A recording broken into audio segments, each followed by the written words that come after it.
Happy Sunday, everyone. It's me once again to talk to you a little bit what I got going on in the world of writing. As you may or may not know, recently I have republished a second edition of my short story collection, Yoakum's Compendium of Bizarre and Original Stories, which used to be the first printing of it, which was this book cover. That's the difference. I made this one on CreateSpace for free, and this one I had a professional do. Nothing beats the work of a professional. From now on, I'm doing all my book covers that way. Anyway, a little bit about that book. A long time ago, I was published through a vanity company, I hate to say, but it was called, when I did it was called Publish America. Now it's America Star Books. You know, they changed their name, but they still suck. I was trapped in a contract with these chuckleheads, and when the contract was over, I got the publishing rights back to my books. And instead of republishing them with the same name and everything, I could have used the same artwork, but I would have had to pay Publish America $400 to get the pictures, to do the artwork. So I said, screw that.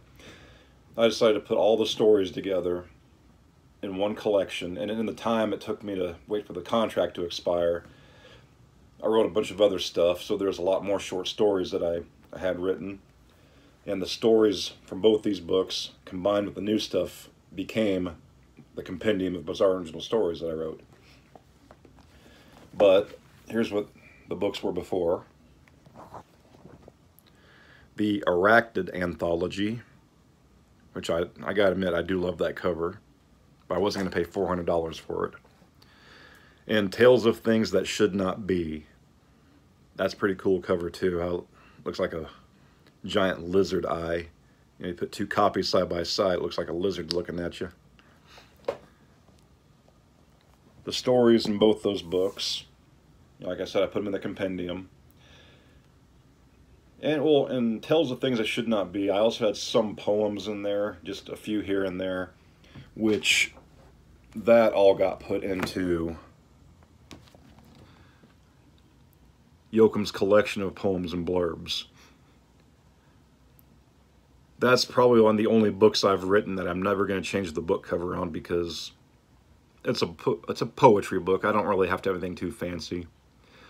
That picture is from when I was TDY at Elmendorf Air Force Base in Alaska. We all went out on a weekend trip to a nearby glacier. So that's a picture of me there. Yeah, that was over 20 years and 40 pounds ago. But look at that beautiful landscape of Alaska. That's why I want to become a millionaire and retire there.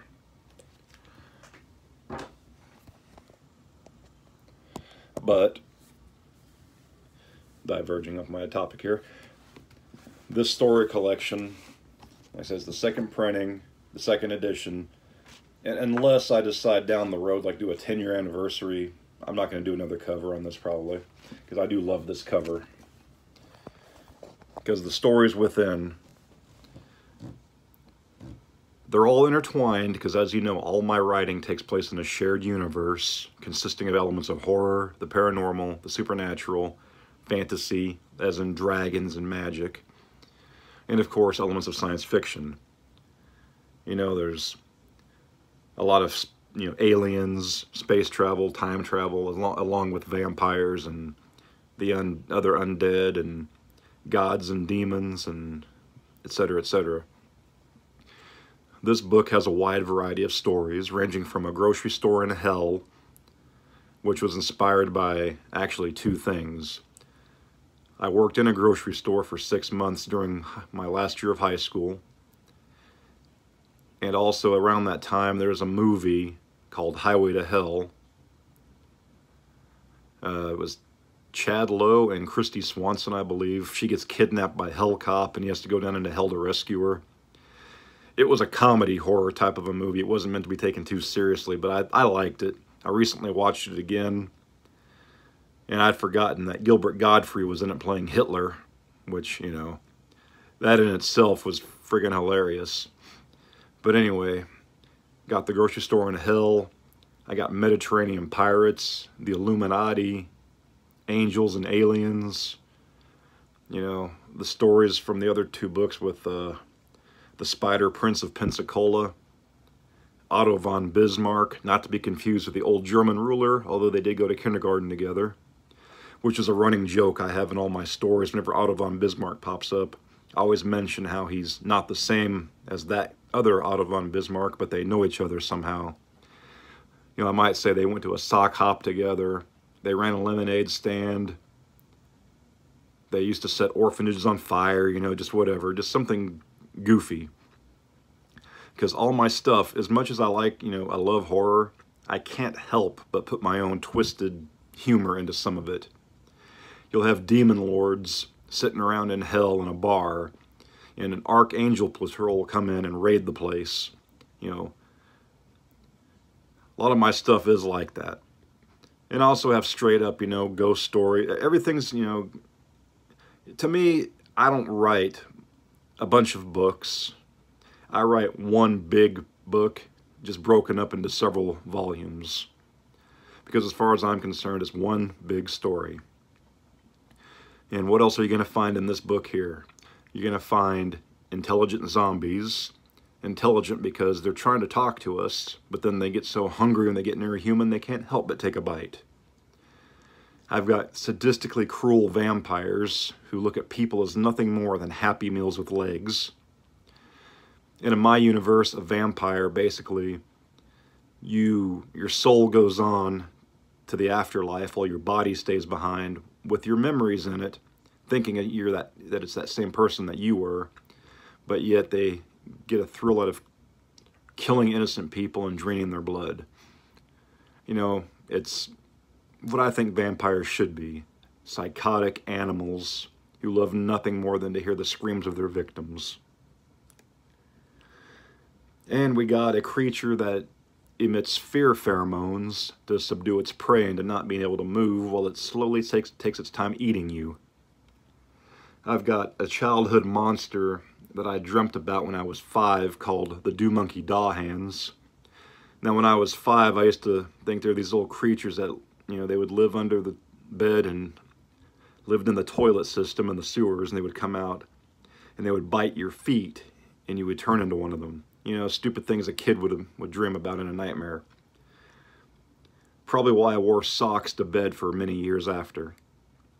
But when I was writing all these short stories, I decided, hey, I can turn that into one. Now, granted, it's not, you know, a little child monster story that you could read your kids. In fact, I highly recommend against reading any of my stories to children. There's bad language. Ooh, now people hate that. Sometimes there's sexual innuendos in some of it. My books aren't pornography. They aren't, you know, nothing but violence and gore. They tell a story. And, you know, it's not something meant for children.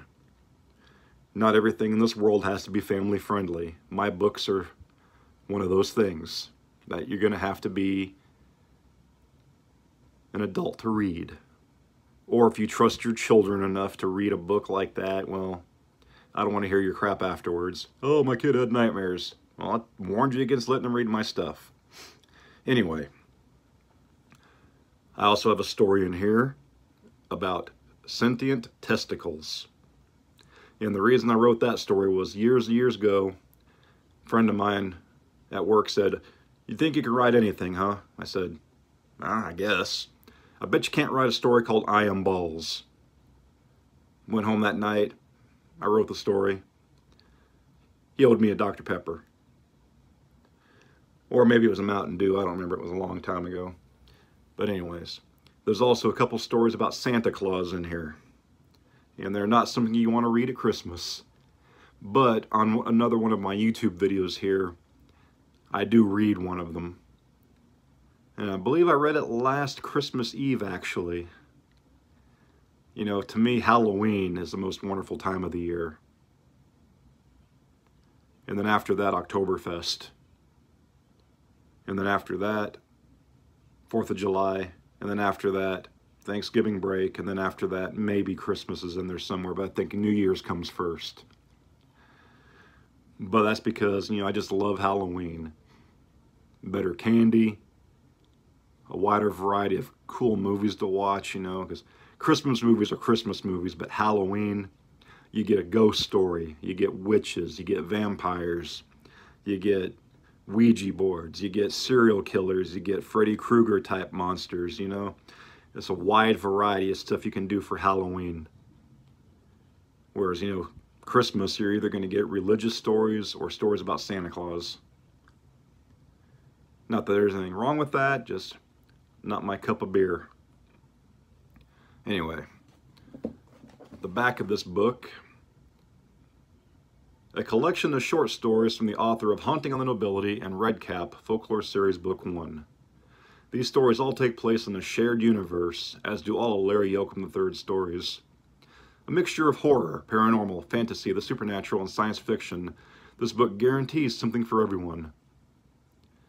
It's also one of my favorite stories in here, The Demonic Origin of French Fries. It's called Lord of the Fries.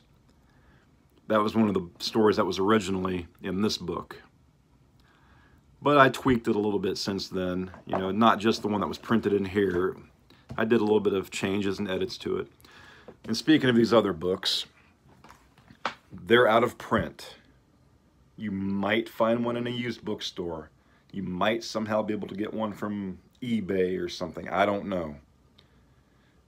I discourage that because I probably don't get royalties for these books anymore since they're out of print.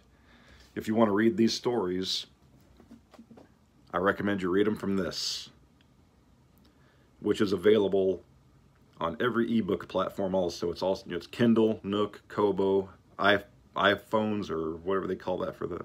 There's a bunch of e-reading devices. Oh, and here's another book of mine that's out of print. The Y-Files. This is an autobiography written by me. I wrote it in 2008, so it was everything in my life, for the most part, up until that point. I only did that because Publish America made it sound like it was a good idea.